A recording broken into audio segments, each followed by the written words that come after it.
Hey everybody, and welcome back to my channel, and welcome to the year 2021, where just like the beginning of every new year, it's not really that different. Well, it's at least a little different for me. As you can tell, I've gotten a haircut, and I'm also trying out slightly different lighting, so hopefully I still look pretty good. I'm so pretty, oh so pretty.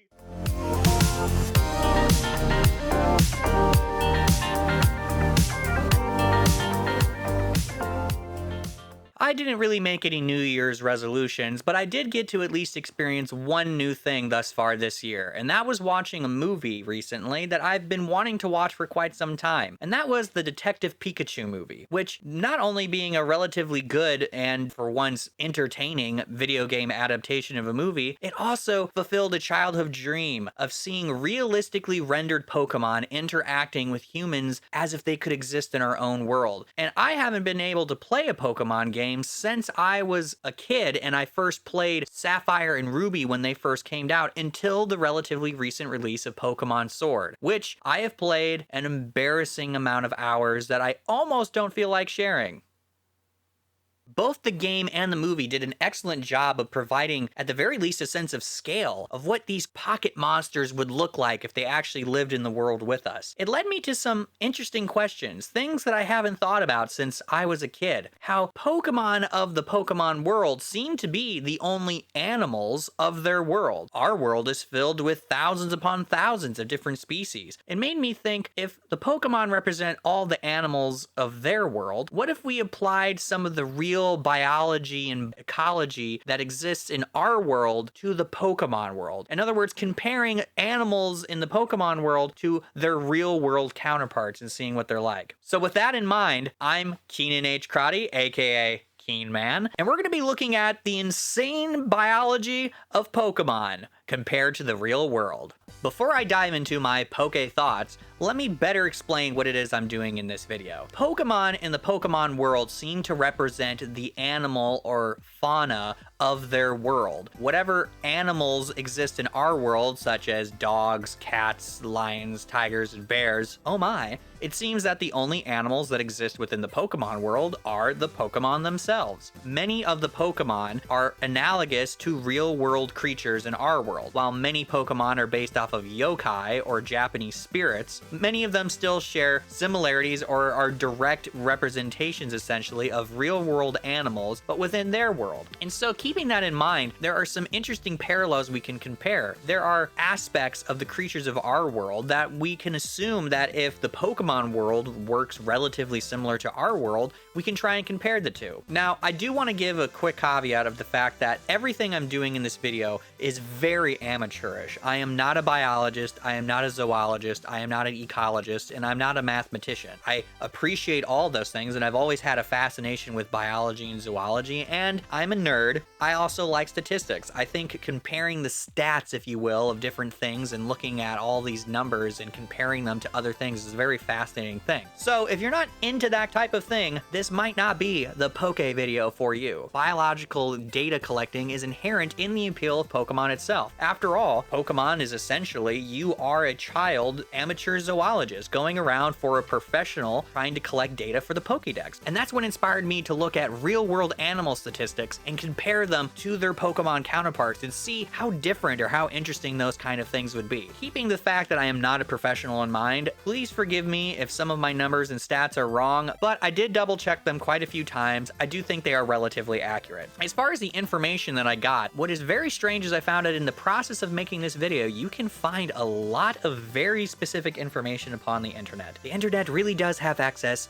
to everything. I spent hours looking through different websites trying to find the most specific and the most trustworthy looking of sources. Very little of my information came from Wikipedia, even though I think Wikipedia is actually relatively accurate for you Wikipedia haters. Most of my information actually came from very specific websites that were much more dedicated to this type of information itself. I won't provide those sources because this is in school and I don't need to, but just know that you can very easily find this type of information yourself if you take a couple hours like I did to look through the web through very specific questions. Now, without further ado, let's get into the nitty-gritty details and the weird specific things that I found when you compare Pokemon to real-world animals. So the first Pokemon that I'm going to be looking at is going to be one that's from Generation 1. A lovable, round, sleepy boy that we've all come to love. An icon that is up there along with the likes of Charmander, Bulbasaur, and Pikachu itself. We, of course, are talking about Snorlax. Snorlax is adorable. How could you not like that big pudgy boy that sort of looks like Totoro? Now, as far as comparing him to an animal, I don't think he really is that analogous to anything that we can really say besides perhaps like a bear. I didn't compare him to a bear though, because within his Pokedex entry, I found a very interesting note that is in many of those different entries. According to the Pokedex entry, Snorlax weighs 1,014.1 pounds. He a big boy.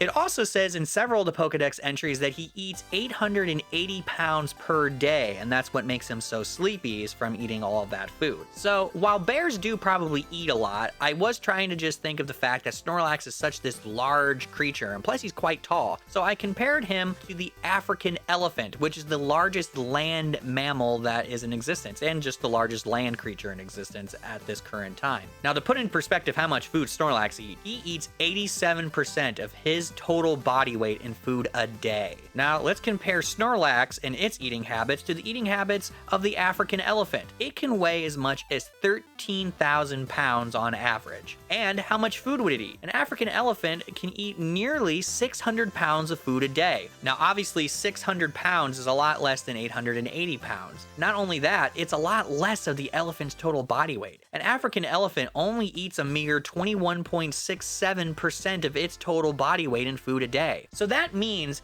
that an African elephant is 13 times bigger than Snorlax, yet a Snorlax eats 1.5 times as much food as it does per day. So even though Snorlax is kind of puny in comparison to an African elephant, that chonky boy sure does know how to eat. However, I will add that an interesting note that compared to real-world animals, Snorlax is actually not that slovenly and gluttonous as it appears. The African Pygmy Shrew, which is a creature that is about the size of a mouse, has such a high metabolism that it apparently can eat about 9.5 times its own body weight a day, and yet it manages to remain rather lithe and slim. Whatever diet it's on, it's working for it.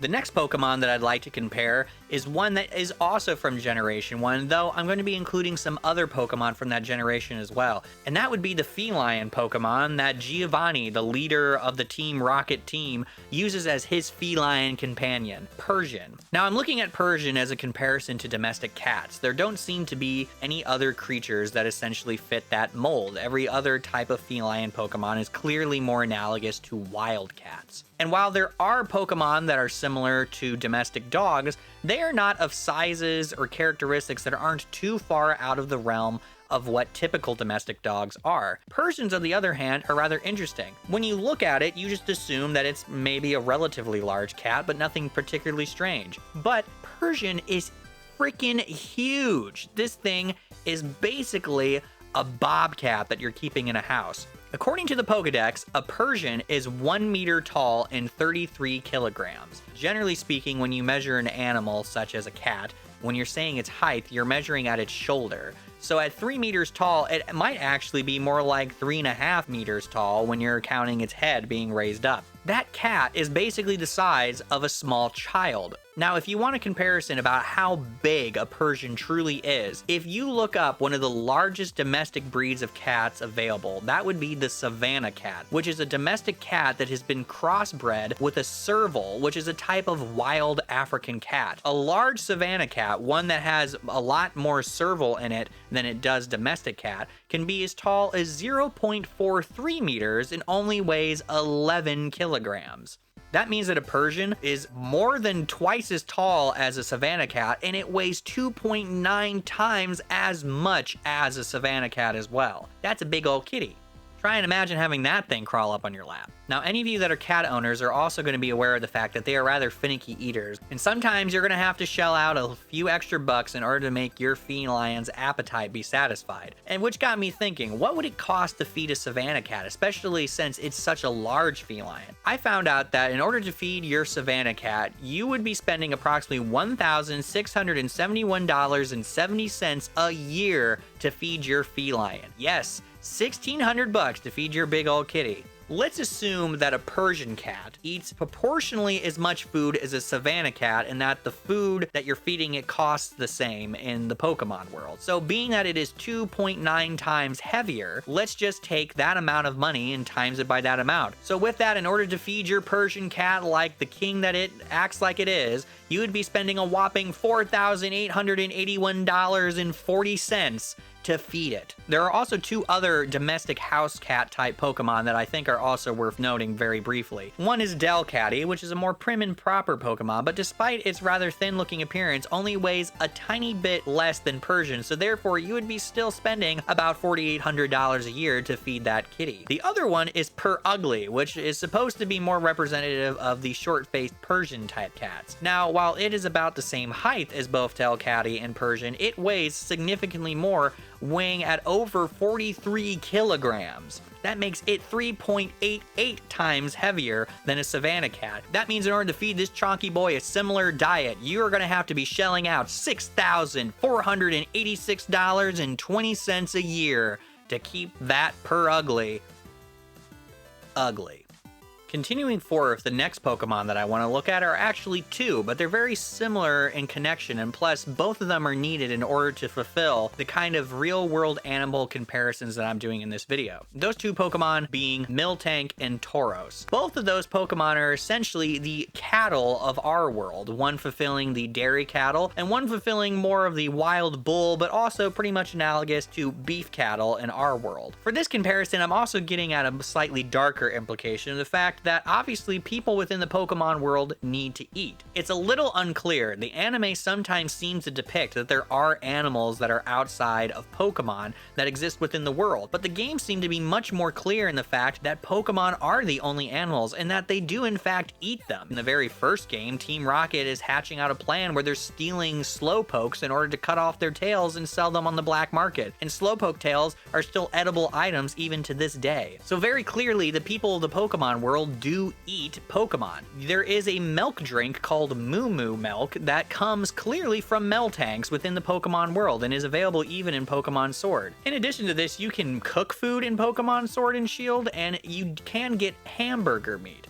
which I can only assume is made out of beef. So anyway, getting that slightly morbid thought out of our heads, I do want to try and get some real world numbers compared to them. So first off, a Miltank weighs 75.5 kilograms, and a Tauros weighs 88.4 kilograms. Not really big, especially when you consider their real world counterparts. The most common type of dairy cattle that's in the US is a Holstein. Holsteins weigh about 750 kilograms. The most common beef cattle in the United States is the Black Angus, and it can weigh as much as 850 kilograms. So if we compare the weight of a Miltank to a Holstein and a Tauros to a Black Angus, you will find that both of them are puny in comparison to their real-world counterparts. They are 9.6 times smaller, so the cows of the Pokemon world are quite tiny. But what does that mean in a more interesting, concrete way? Well, first off, we can look at the milk production. Obviously, with Miltanks, they're getting dairy out of them. So what are the real-life numbers for dairy cattle and milk production in our world? There are approximately 250 million dairy cattle that exist in the world today. The global production of milk in the world is over 158 trillion gallons of milk per year. Now, let's assume that the same number of dairy cattle that exist in our world is the number of Miltanks that are used for milk production in the Pokemon world. But how are we going to figure out what their milk production is? We don't know how much milk they produce. Well, actually, we do. The Pokedex entry does mention multiple times throughout the different generations that a Miltank produces 5 gallons of milk a day. If you take that 5 gallons and multiply it by 365 for the number of days in a year, assuming of course the Pokemon world has the same length of year as we do, that means that the amount of milk that all the Miltanks in the Pokemon world create is over 456 trillion gallons of milk. That means that Pokemon actually produces 2.88 times the amount of milk that our world produces. So it's fascinating that despite Miltanks being nearly 10 times as small as real-world Holsteins, that they produce nearly 3 times as much milk as the entire world. While doing my research though, I did find an interesting thing. Apparently, the US have particularly productive cows. A Holstein cow within the US on average produces 7.5 gallons gallons of milk, which means that a milk tank only produces 67% the amount of milk that a US cow makes on average per day. Now, if you were able to have every cow in the world produce as much milk as a US cow, you would find that the real world production of milk would be over 648 trillion gallons of milk, which would be 15 times the amount of milk that milk tanks could produce. While the real world number is smaller than what Pokemon can make, apparently the rest of the world could look at some good old American cows. So now let's move on to Tauroses and comparing them to beef cattle in the world. I was able to find that there are approximately 739 million beef cattle in the entire world. And per year, the world makes about 320 trillion kilograms of beef per year. With those numbers in mind, let's assume that there are also 739 million Tauroses that are being kept to eventually be turned into juicy, delicious hamburgers. But how much meat can you get out of a Tauros? Well, I was able to find out online that approximately 60% of a cow's body weight is turned into usable beef when it is slaughtered. So if we take 60% of a Tauros and then multiply that amount by 739 million, you will find that it will produce only 39 trillion kilograms of meat. Tauroses are obviously significantly smaller than real-world beef cattle, and you can see that because the Pokemon world produces 82 times less the amount of beef. Hopefully, they're mostly vegan. One last thing that I want to bring up, though, is that there's a very real-world consequence with all the amount of cows that we have in our world, and that's the fact that cows are one of the largest contributors to methane in our atmosphere, which obviously leads to things such as climate change. So how much methane do cows create through their farting and burping? Well, actually, it's quite an enormous amount. They produce 93 trillion liters of methane per year. So how much would the nearly 10 times as small milk tanks and Tauroses of the Pokemon world, how much methane would they create and how much would they contribute to their planet's climate change? As you can imagine, it's a significantly smaller amount. Instead of 93 trillion liters, they only produce 9.7 trillion liters, assuming that milk tanks and Tauroses produce a proportional amount of methane compared to their relative size of real-world Holstein and Angus cows. That's 10.4% the amount of methane that we produce in our world. So the lesson here, governments of the world, is we need to genetically shrink our cows to the size of milk tanks and Tauroses in order to save our planet so we can keep on enjoying that moo-moo juice and eating those yummy Tauros burgers. The next two entries that I'm going to be talking about are Pokemon that both come from the third generation, and they represent the more deadly, predatory side of the Pokemon world, and they're equivalent predator animals that exist in our world. The first Pokemon I'm going to be discussing is the shark Pokemon Sharpedo. Pokedex entry mentions a couple of interesting things. It can bite through iron, but then some later generations say that it can specifically bite through sheet iron. It also says in several of its other Pokedex entries that a single Sharpedo can tear through a super tanker, of course referring to an oil tanker ship. So I wanted to examine what does that mean for a Sharpedo in order to be able to do this. I'm ignoring the sheet iron thing and assuming that it just means it can bite through the hull of a ship, which is most likely made out of steel, which is of course just iron combined with some carbon. With that information in mind, I looked up what is the approximate thickness of the hull of a super tanker. I was able to find out that it ranges anywhere between 16 millimeters to nearly 20 millimeters, especially on its bottom where it needs to be a little bit thicker. So then what would it take in order to cut through or bite through, in the case of Sharpedo, that steel? Well, I was able to find online a very nifty little calculator that actually tells you the approximate amount of time that it takes to cut through metal using an abrasive water jet cutter. For those of you that aren't familiar with it, a lot of industrial steel is cut with a water jet cutter, which uses very highly pressurized and extremely fast moving water to slice through steel. It also uses a little bit of an abrasive, which is some type of harder material mixed into the water in order to be able to cut through harder things such as steel. Now, I was able to use this online calculator to be able to figure out how long it would take to cut through 16 millimeters of stainless steel, which I'm assuming an oil tanker is more or less made out of, and how long it would take. This calculator also made it clear that the time it takes in order to cut through the steel is dependent upon what kind of grade you want it to have, ranging from rough to find. Seeing as how this is a wild animal attacking in a savage kind of thing, I'm assuming that I'm going to go with the quickest time and with the roughest grade. So I was able to find out that an abrasive water jet cutter at 90,000 psi can cut through 16 millimeters of stainless steel in 2.3 seconds, or 20 millimeters of stainless steel in 3.2 seconds. So what does that mean for the Sharpedo? I'm assuming that when the Pokedex is saying that a Sharpedo can bite through sheet metal or tear apart a super tanker, I'm assuming that it can take a chunk out of that super tanker's hull in one rather strong bite. That means it's going to be biting down on that steel in less than 1 second. Now, I didn't want to try and guess it all and say that the amount of time it takes to cut through the steel is somehow relational or proportional to the PSI that it takes to then cut through that steel. So, assuming that a Sharpedo takes a second or less to cut through that same amount of steel,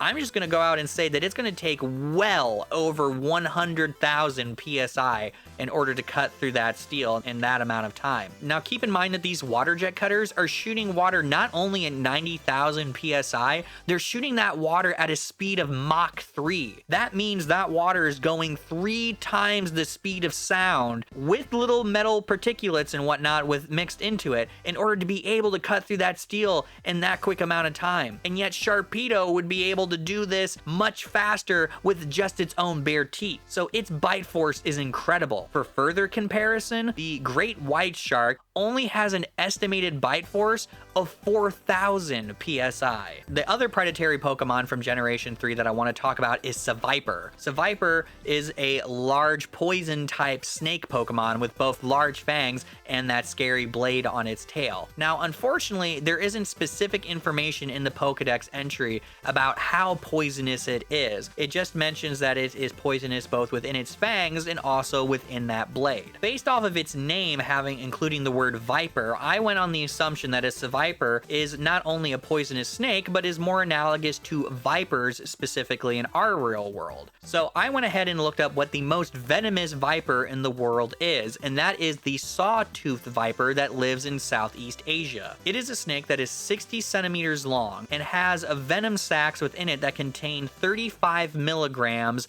of its venom. Now, what's scary is that only 3 to 5 milligrams per kilogram are needed to kill a human being. That means that a saw scale viper has enough venom within its venom sacs that it could kill up to 7 to 12 people before it runs out. I have no way to be able to estimate how large the venom sacs of a Seviper is, especially considering the fact that it also includes venom in its tail. The only way I was able to figure out how much venom a Seviper might have is to assume that its venom glands are proportional in size in comparison to the saw scale viper's venom sacs. How big is a Seviper compared to a saw scale viper? Well, the real world viper is only 60 centimeters long. Seviper is 270 centimeters long. That means if we scale up the real world viper's venom gland to the size for Seviper, its venom gland is going to be 157 milligrams. And assuming that it's just as deadly of a venom as the real world counterpart, that means that a Seviper has enough venom